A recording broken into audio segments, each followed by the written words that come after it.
نبی علیہ السلام جب آئینہ دیکھا کرتے تھے تو یہ دعا مانگتے تھے، اللہم انت حسنت خلقی فحسن خلقی، اللہ تو نے میری صورت کو خوبصورت بنایا ہے تو میرے اخلاق بھی اچھے کر دے۔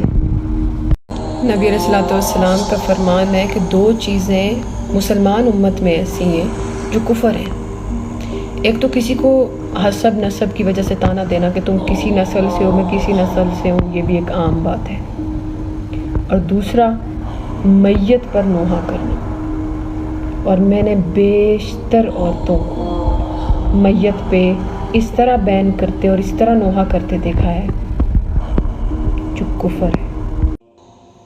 ایک ہجرت وہ ہوتی ہے جو انسان ایک جگہ سے دوسری جگہ جاتا ہے، اور ایک ہجرت وہ ہوتی ہے جس میں انسان ایک گناہ کو چھوڑ کر پاکیزگی کی طرف جاتا ہے۔